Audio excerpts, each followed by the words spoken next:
Joanna, yeah, let me know when I should start. Okay, I'll start and then I'll hand it over to you. So Okay. I'll give it about 30 seconds to a minute before I welcome All right. you. Okay. Okay, sounds good.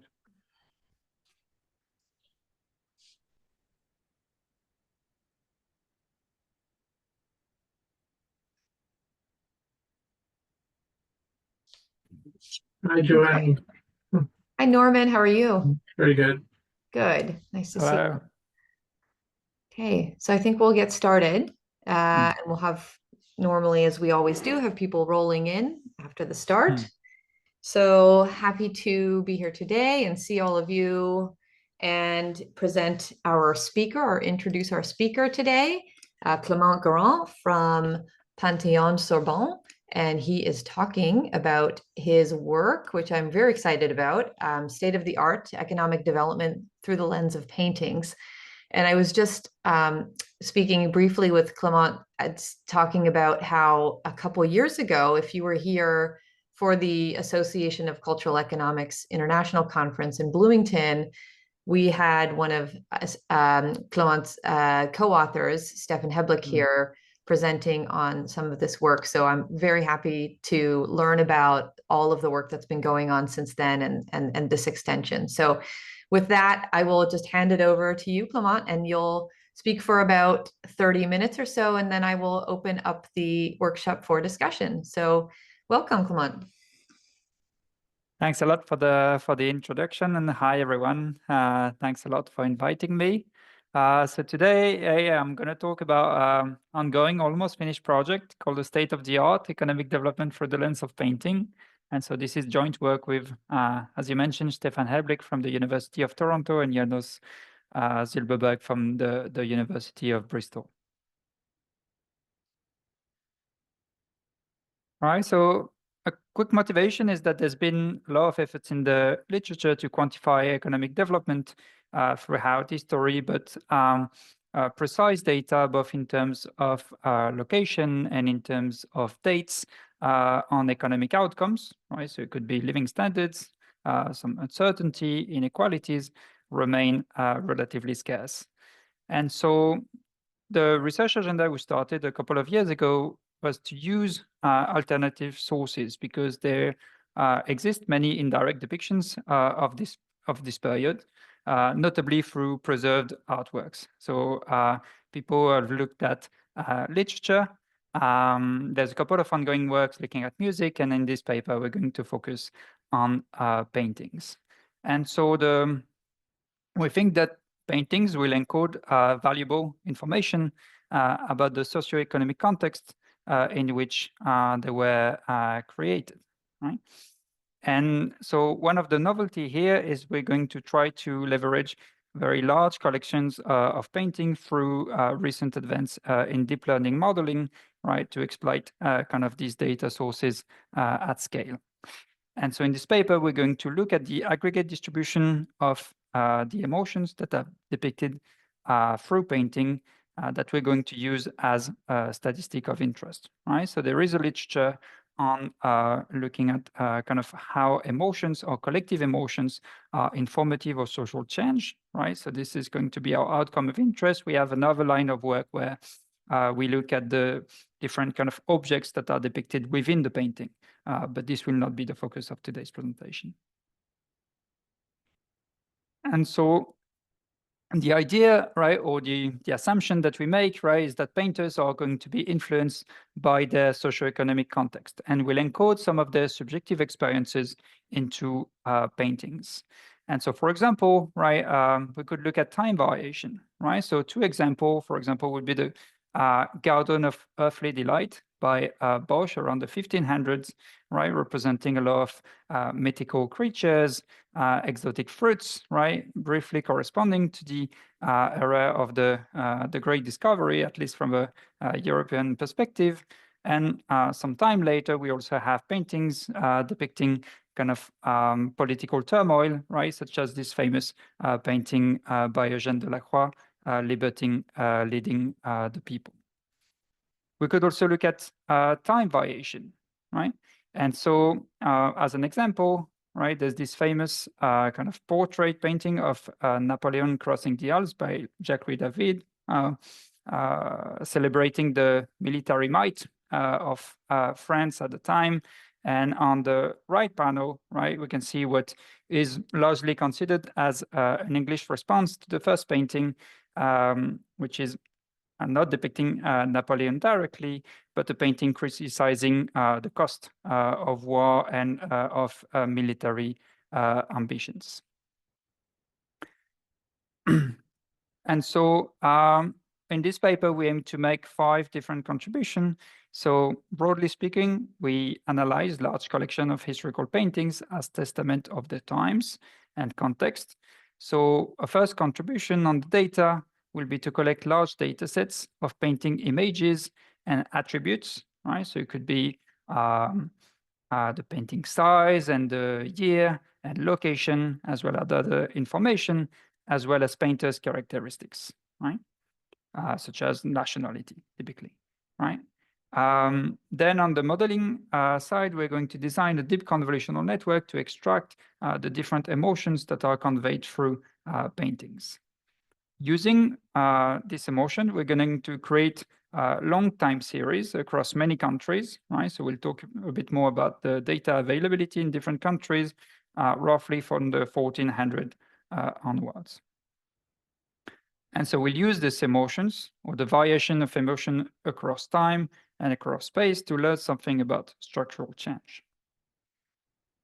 One problem that we might have, though, is that emotion is not, it's a very noisy proxy for social change, right? And so in particular, artists may choose to represent certain emotion because of idiosyncratic preferences, right? Or depending on their life experiences, or depending on the style in which they represent the painting.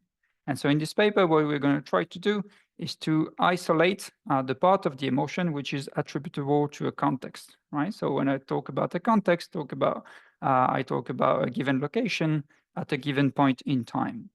And so here we're going to decompose the predicted emotion into some systematic artist fixed effect, style fixed effect, and a context fixed effect, which is going to be our outcome of interest.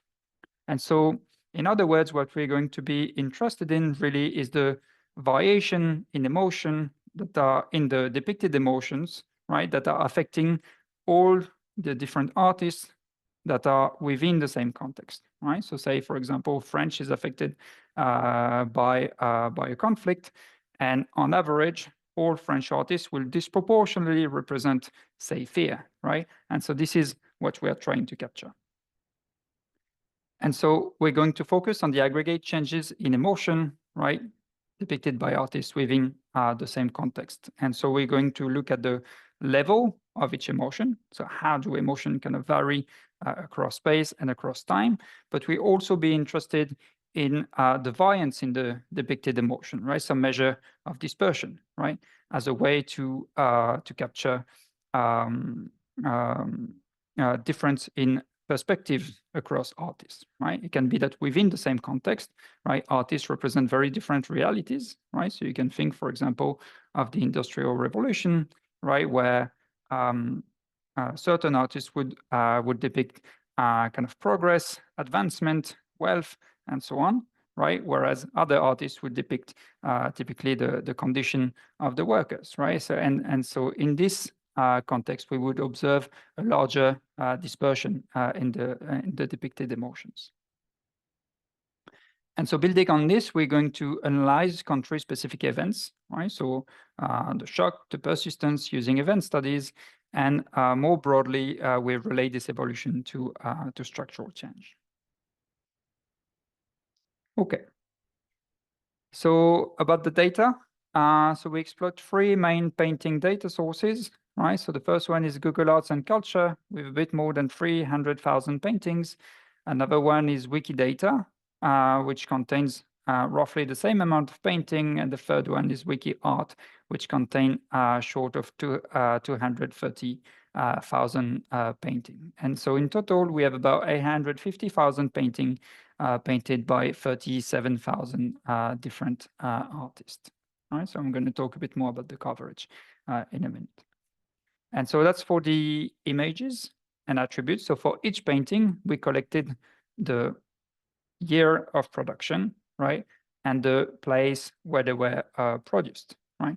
And so we have this year location characteristic for each painting. And so then regarding the emotion, right? So we have for a subsample of painting, a subsample of 80,000 painting, right? We'll have emotion annotations that have been collected in 2 papers in computer science, right? And so for each of these 80,000 painting, we have about 15 to 25 different persons who looked at the painting and voted for one particular emotions, right? So these are the emotion labels for which you observe both the image and the distribution of emotion that are annotated by people.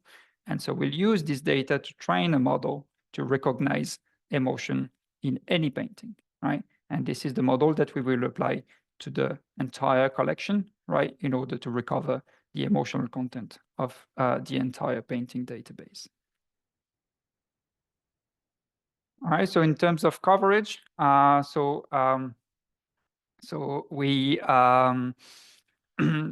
so there's a heterogeneous kind of number of painting over time, right? So the coverage is rather unequal, right? And so across the 3 different time series, so obviously the further back we go in time, probably the less precise the estimate.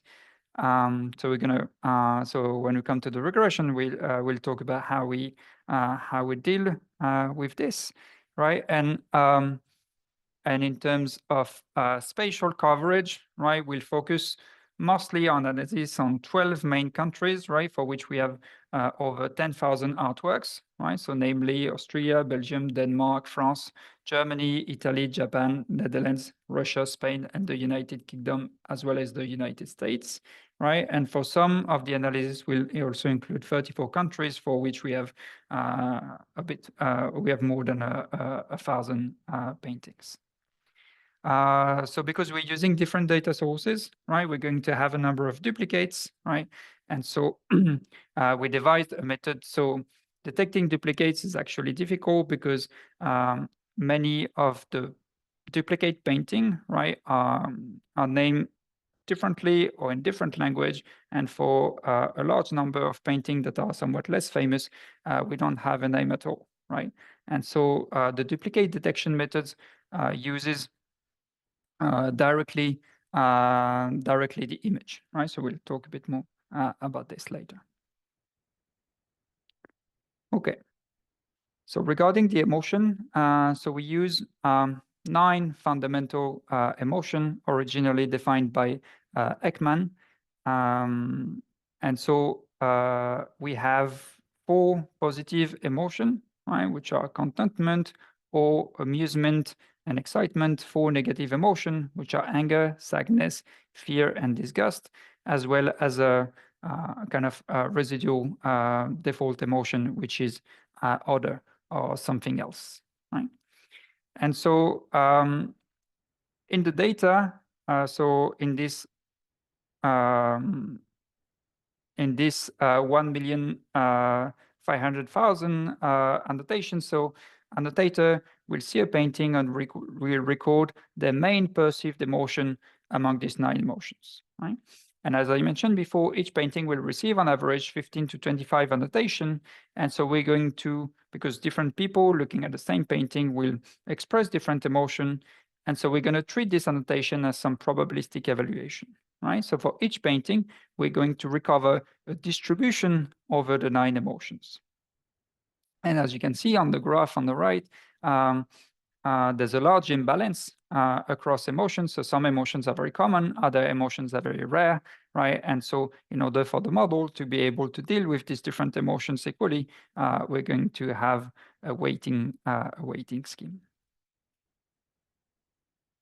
All right, so just to show you some images, right? So in the labeled samples, right, this is these are some of the paintings with the highest score for each emotion, right? So you can see that each of them corresponds to these are pretty straightforward emotions. So we have contentment, amusement, excitement, which are usually related to kind of novelty or festivity, or that we find in a lot of the religious painting. And below we have the negative emotion, fear, which is usually responds very well to kind of wartime or conflict, anger, sadness, and disgust, which is sometimes associated with nudity. And so in order to delve a bit more into these emotions, each annotator has to vote for the main emotion, but they also have to leave a sentence explaining why they chose this particular rating. And so what I'm representing here for each emotion is the words that are disproportionately associated with one particular emotion rather than the others, right? Using the term frequency, inverse document frequency kind of metric, right? And so you can see that for each emotion, we have a number of keywords, right, that are also that seem quite consistent and interpretable.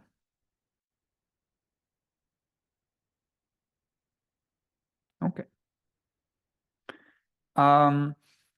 And so then we looked at the internal validity of labels, right? So to see that, to make sure that the rated emotion corresponded to the emotion expressed in the text, right? And that's the graph you have on the right. And one of the major concerns that we had at the beginning is whether the emotion annotated by people today, right, reflect the original emotion, the original intention of the artist, right? And so this question is very difficult to answer because we don't have access to the original intent of the artist. And what we show on the right is very small sample evidence, right? So it's suggestive, it's not very robust, but for a bit above 30 paintings, we were able to collect quotes from the artists depicting their work and what they intended to represent, right? And what you see in the graph on the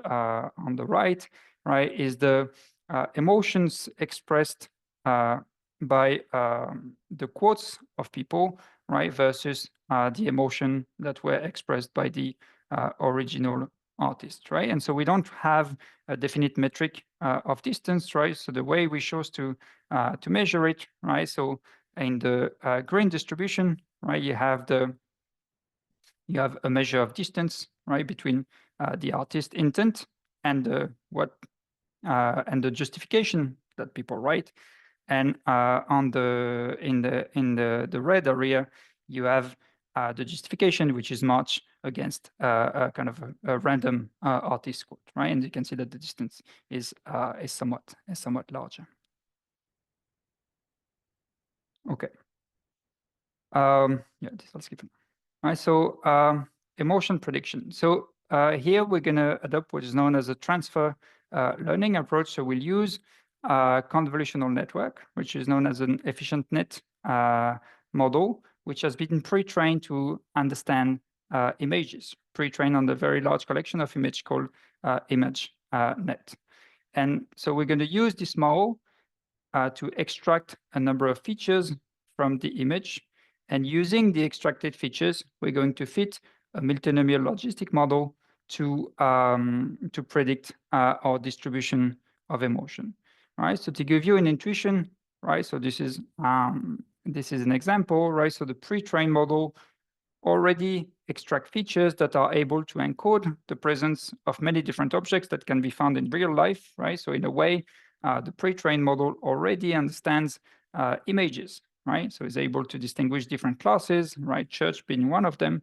And here, using the transfer learning approach, what we're doing really is to try to transfer the model from the image distribution on the right to the image distribution on the left, sorry, to the image distribution on the right, right? So in a way, the only thing that the model has to learn are features that are specific to paintings, right? Such as the use of maybe different colors, textures, style, mediums, and so on.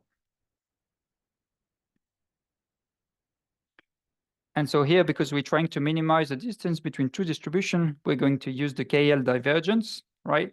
And we're going to use the adaptive moment optimizer, right? And as is common in transfer learning, we'll use a two-stage estimation procedure, right? So first, because the parameters of the pre-trained model are already estimated, but the parameters of the multi-learning logic are randomly initialized, right? We need to first estimate the head parameters by freezing all the model parameters, and then in second stage fine-tune the entire model with a low learning rate. Right? Yeah. Okay. So I'll skip a bit on the modeling. I'll skip a bit on the modeling details, right? But I'm happy to come back if you have any question, right? And so, so the model fits the data quite well. So our measure is the KL divergence, right, which quantifies how much information is lost, right, when the predicted distribution is approximates the true distribution. So it's a measure that varies between 0 and infinity, right? And so here, what you see, the blue area represents the KL divergence, the distribution of the KL divergence for training sample images, right? And what you have in red, right, is the distribution of the KL divergence for test sample images, right? And so here you can see that the two distributions overlap quite closely, right? Which is a good sign because so in deep learning, one of the major concerns is that the model would overfit the training data, because these are extremely flexible statistical model, and in a way become too specific to the training sample and not generalize well to new observation, right? And so remember, the very reason why we train this network is to be able to predict emotion in painting that it has never seen before, right? And so what this is telling you, right, is that essentially the model performs almost as well on the test sample than it does on the training sample, as illustrated by the overlap between these two distributions, right? And so as a benchmark, because the KL divergence is not really, it's a bit hard to interpret, right? It's not like an absolute metric, right? So in the line in gray here represents the performance of an uninformative model, right? Whereas we would whereas we would kind of match the prediction to kind of randomly reshuffled label, right? So a model that does not perform well at all, right, would be represented by the gray line. And so if you look at prediction performance, not in aggregate, but across year and across genre, you can see that so the training error is always lower than the test error, right? And so the model seems to be able to predict a bit better paintings that are more recent, right? And you can see that across different genre, right? So the model seems to have quite consistent prediction, right? So in a way to maybe make this metric a bit more interpretable. So for example, the median mean squared error in the training sample, right, means that the model typically assigns an 83% probability to the main emotion, right, instead of 100%, right? And so this is to kind of try to kind of quantify the error in a bit of a more interpretable fashion. And so beyond fit, right, there's a few things we can do in order to make sure that the model identifies the right things, right? And so one thing we can do is because the model is fully differentiable, then you can invert the model and look for each prediction, which part of the image was used by the model, right? And so these are the 8 paintings that I showed you before, right? And which are out of sample, right? And so here, for example, to predict contentment, right? So what these heat maps represent is the partial derivative of the prediction with respect to the input pixel in the image, right? And so you can see that here, to measure contentment, the model is mostly looking at this part of the image, right? To predict amusement, the model is looking at this part of the image. And to predict anger or sadness, the model is focused on the face, right? On the crying face in this case. And you can see that here for disgust, for example, the model uses mostly kind of nudity, right? And so that's something we can do for many different paintings, right? So here for a selection of painting, you have the score for each of the different emotions, right? And the region of the image that were used by the model. So you can see that this is an image for positive emotion, right? And so we have the dominating emotion is contentment, right? And the model uses mostly the two characters to infer this from the painting. And another illustration with rather negative emotion, which is the raft of the Medusa. And you can see that the fear here is the dominating emotion along with sadness, right? And something interesting also, you can see that in this part of the painting where originally there is a lot of light and people showing at the distance, right? The model also predicts some amount of awe, right?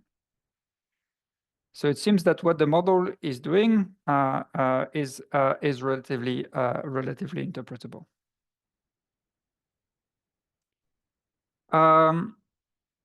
We can have a look into the model, right, to see the different features that are extracted by the model, right? And so we estimate them all, and these are the kind of feature that the model is trying to extract from the image, right? And so if we were to project this feature onto the original image, we would have some patterns like this, right? So the model is trying to kind of reconstruct, right, the different elements of the painting using a sequence of computational layer, and each layer would kind of build kind of more abstract features at a larger spatial scale. Okay. And so now moving on to the empirical strategy, right? So emotional score are highly correlated, right? And so here we're going to aggregate emotion using principal kind of component analysis, right? And so here we're going to have two components that we're going to analyze. There's the first principal component, which corresponds mostly to fear, but is kind of responding quite strongly to negative emotion, right? And a second component that we could call amusement, but that is a proxy for amusement and excitement.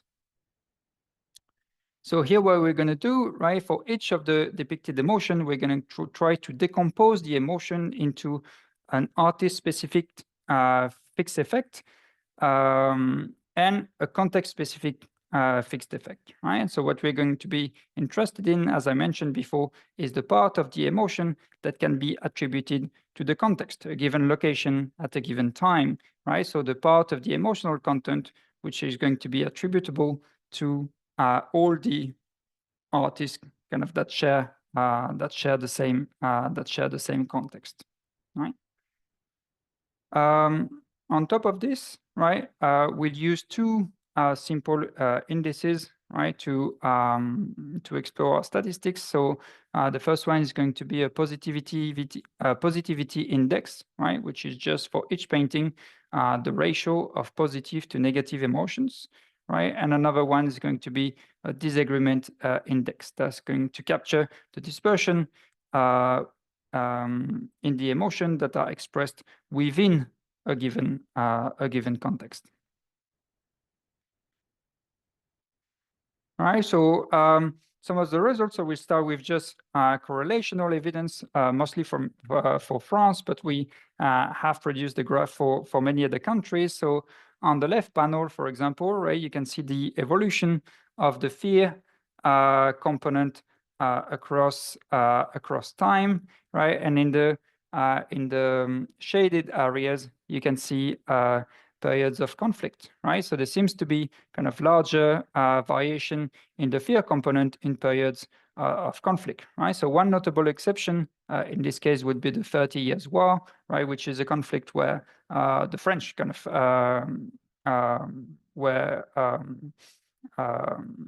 were considered to be one of the main victors, right?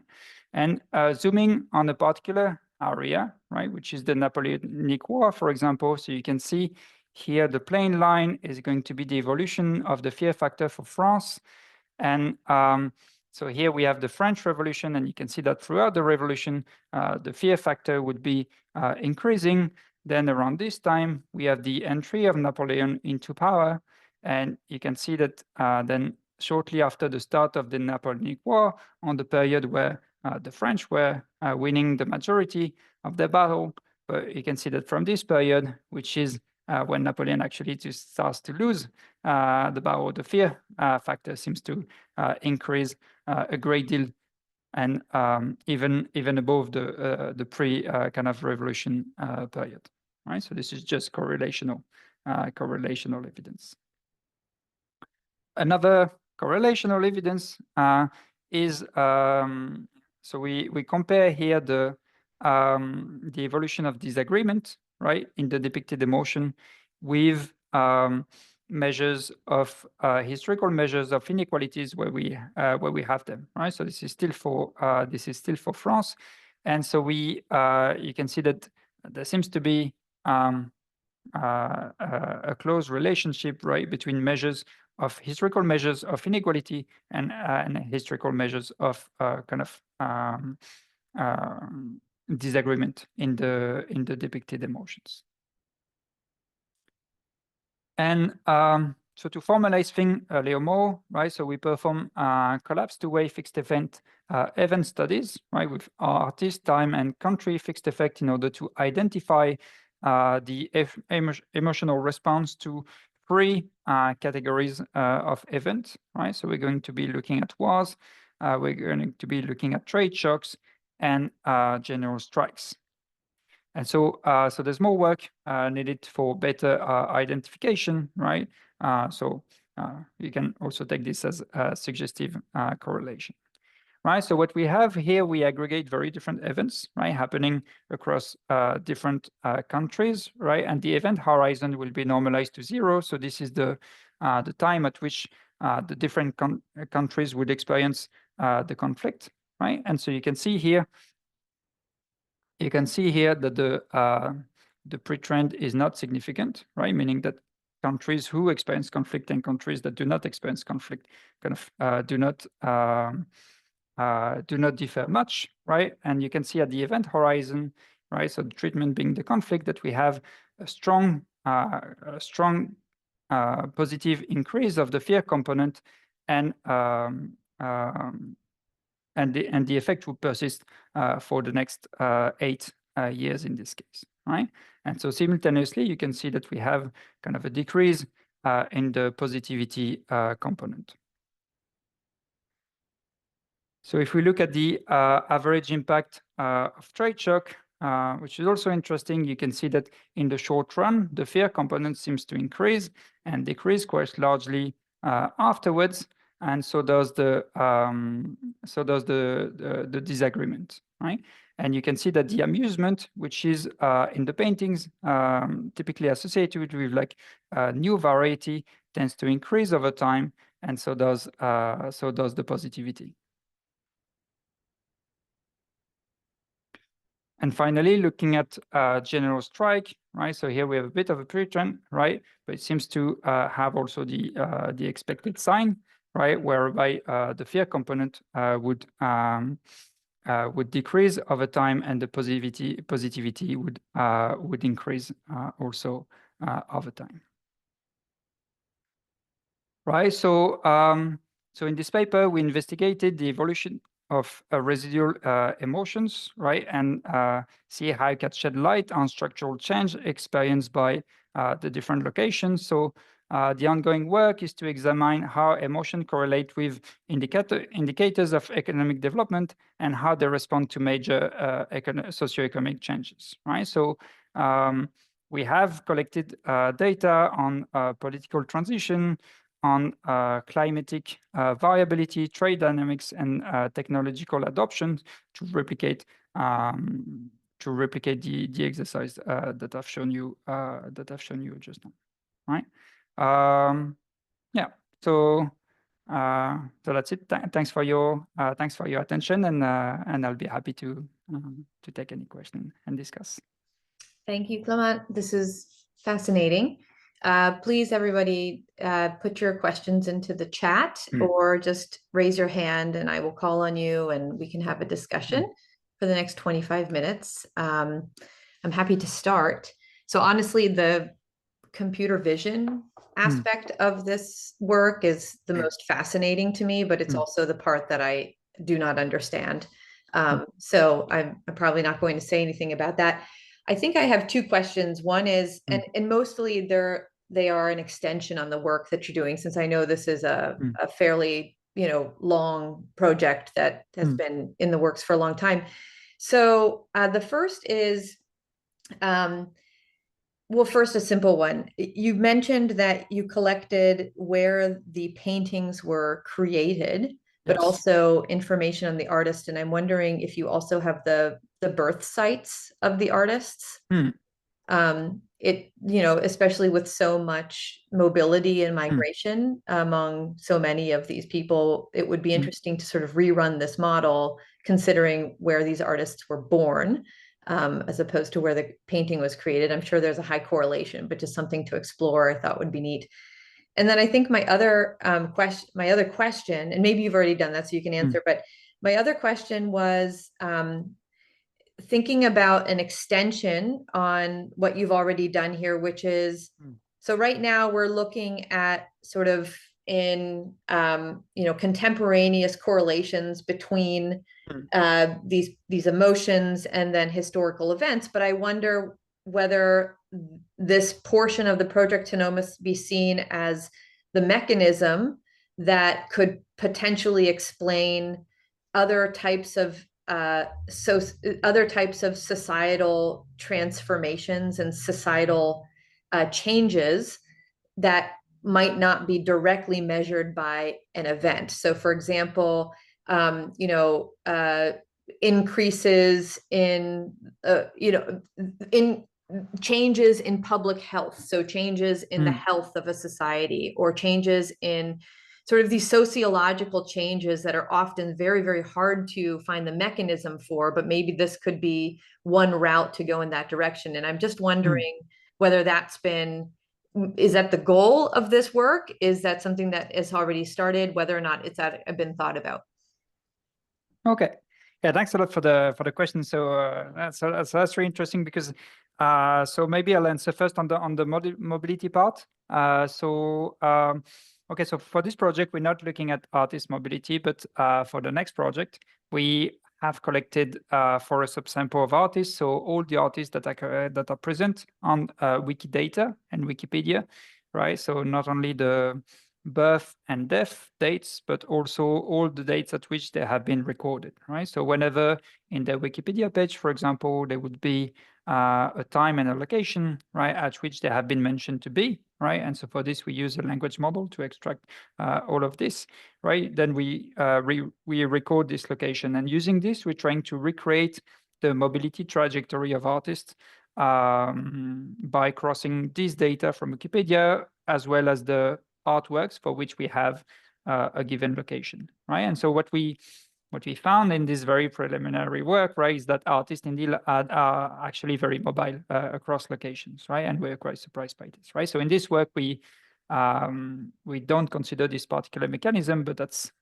really of interest to us, right? And so the second project is looking more at kind of innovation in art, because we in painting styles, right? Because we using convolutional network, we can also separate style and content and measure consistent distances across style. And so we want to use this as a measure of novelty, right? Because that, in a given context and time and location, right, you can see if somebody is doing something very different from the others, right? Because you can measure consistent distances.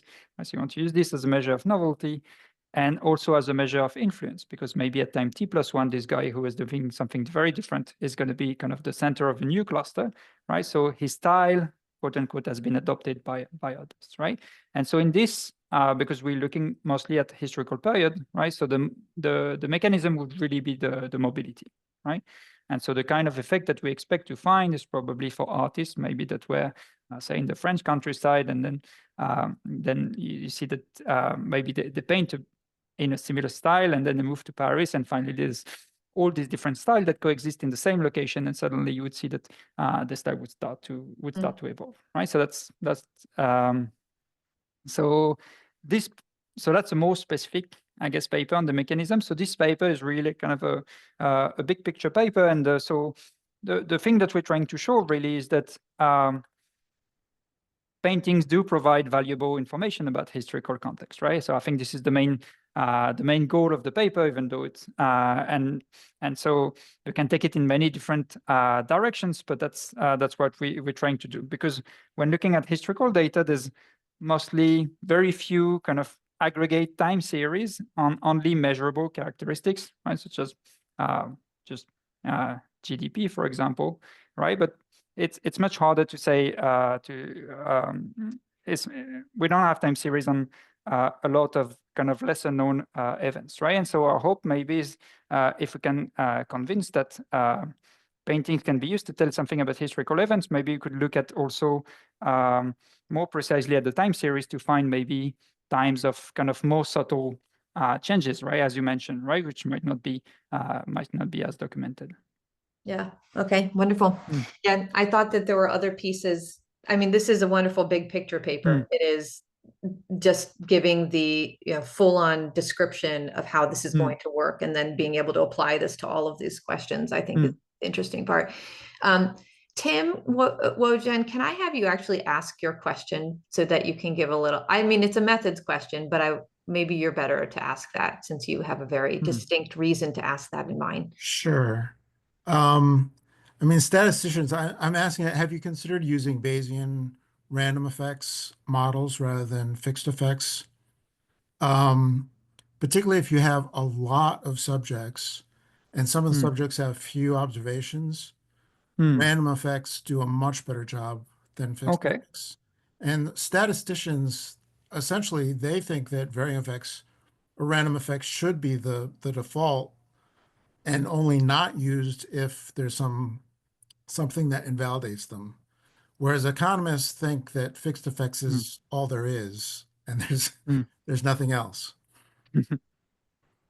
No, so we haven't considered this. So, but yeah, I'd be happy to hear your thoughts on this, because it's not an option we considered, as you mentioned. So the reason why we used fixed effect was it was a way for us maybe to get this kind of this decomposition, right, of the emotional content into an artist specific component and a context specific component, right?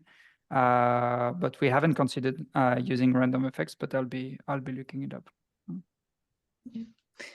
Tal.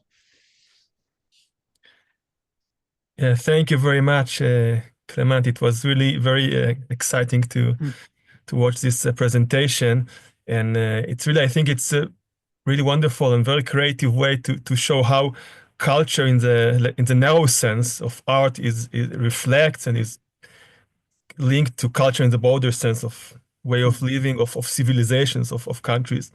I have many questions. I ask two, I think, short questions.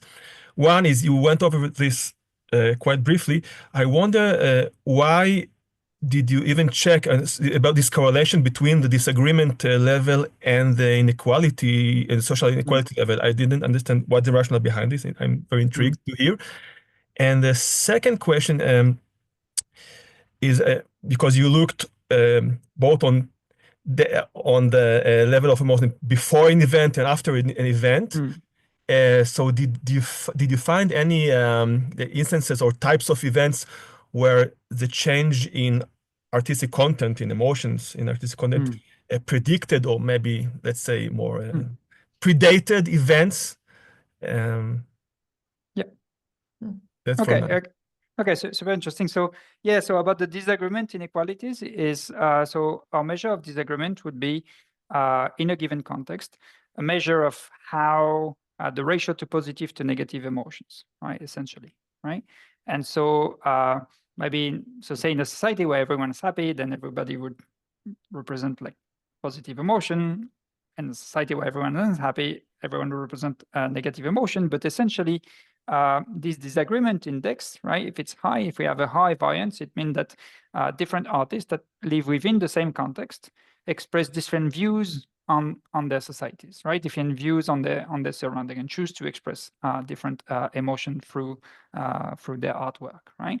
And so for us, that's how we decided to kind of relate it to measures of inequalities, because essentially, so in a society, if you have a portion of the population that's very rich, right, that would maybe commission some artwork, right, that represent values of this fringe of the population, and at the same time, we have artists also representing the poverty, right? So this would normally translate in a larger kind of disagreement index, right? So that was the rationale behind it, right? And so for example, if you I gave at the beginning of the presentation this example of the English Industrial Revolution, which I didn't show here, right? But you can see that during the Industrial Revolution, right, disagreements in the emotion increase quite strongly, right?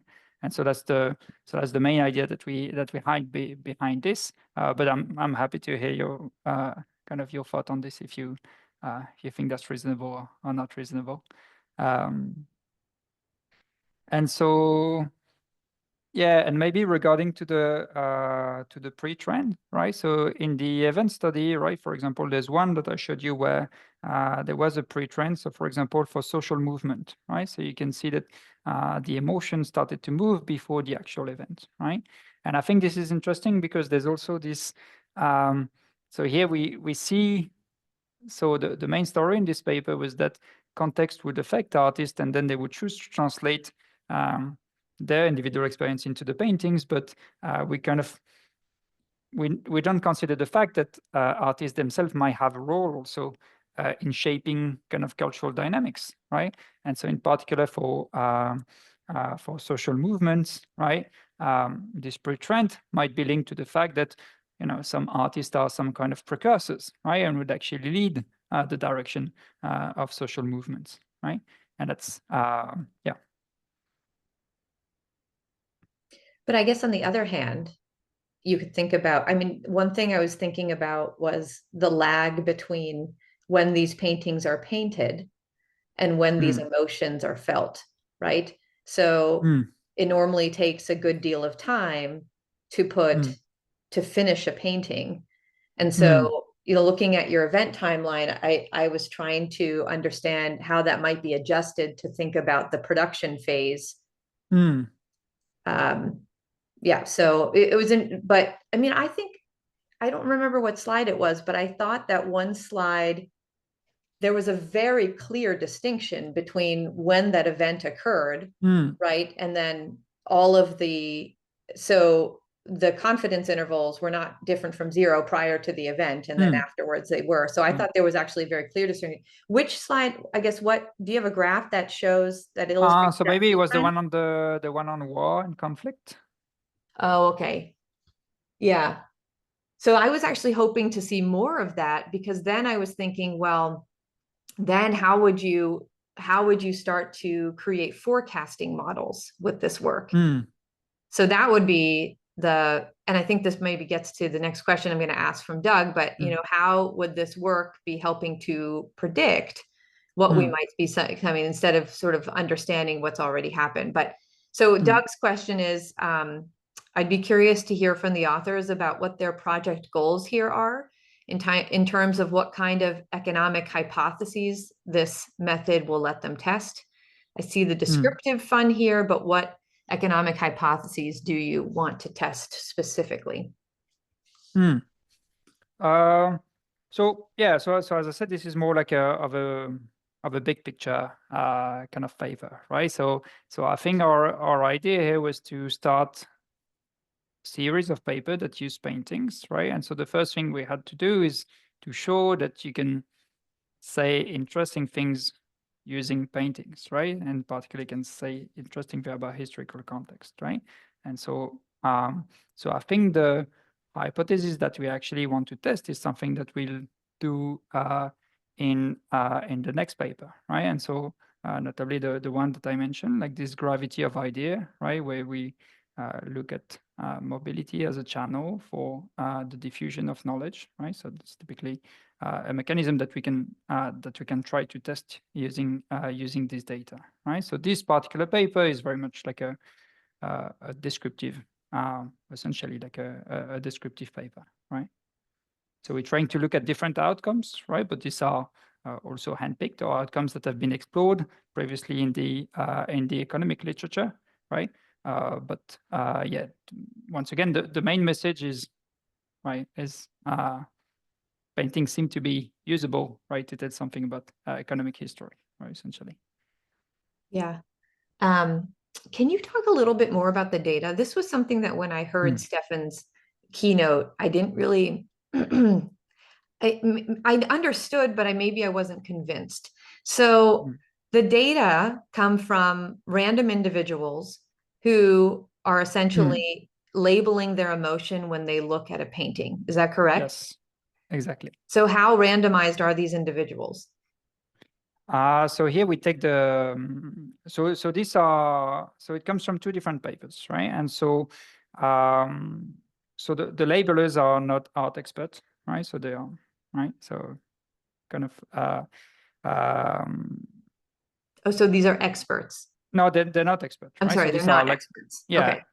So these are regular individuals, right? And so they were taken on the platform MTurk, right, at the time.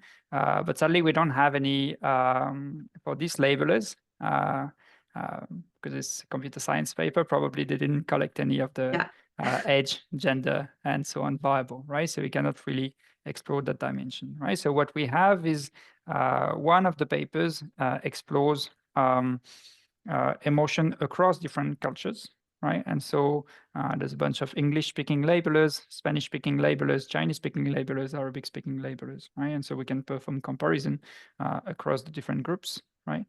But it's something that we haven't. That's something that we haven't done yet, right? So it's mostly due to the fact that we didn't collect the data ourselves. Yeah, I mean, so those are the big questions I had. I remember when I was listening, and that came up today in the presentation, but also when I was listening to Stefan's, is who are these people?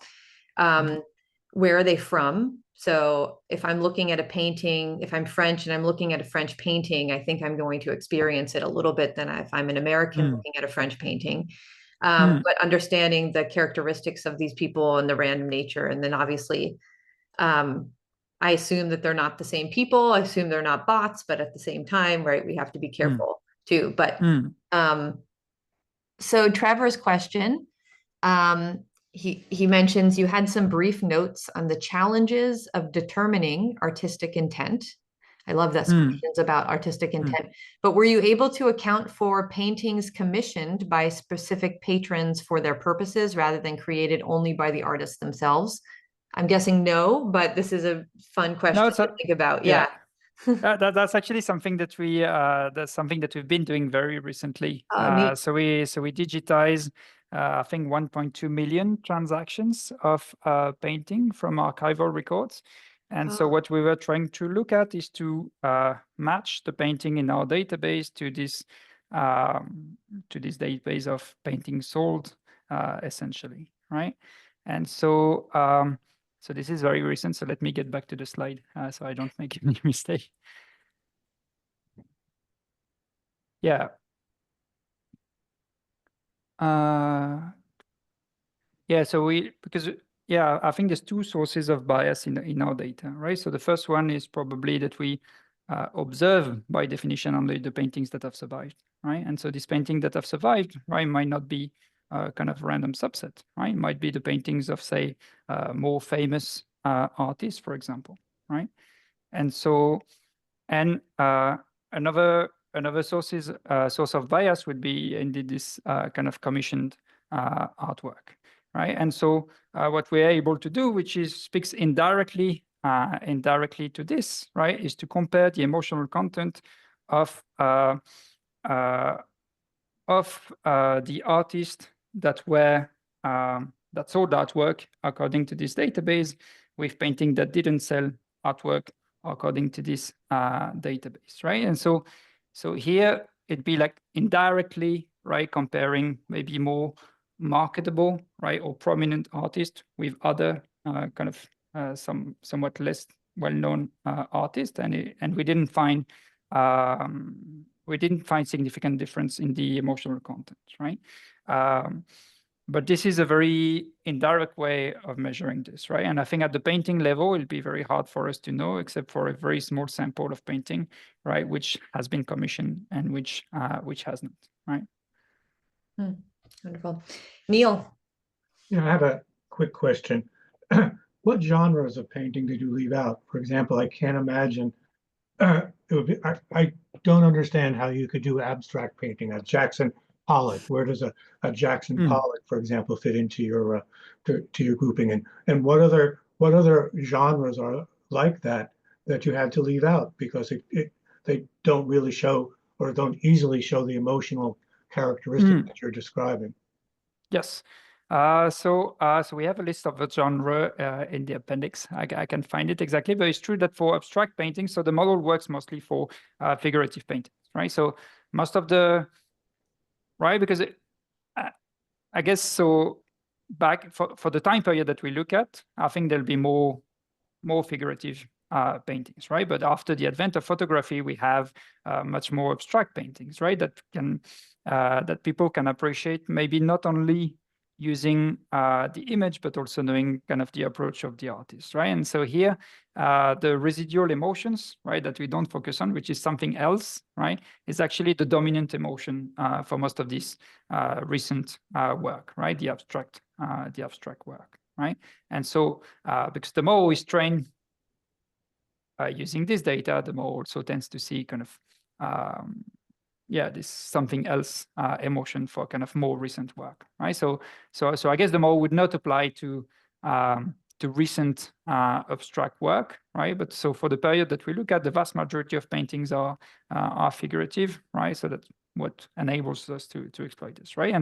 And because people are not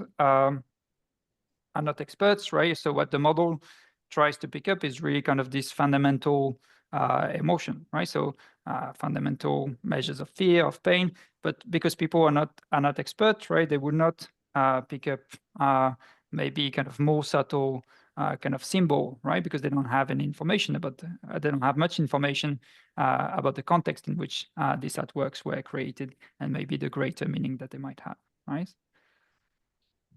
Thank you. Great.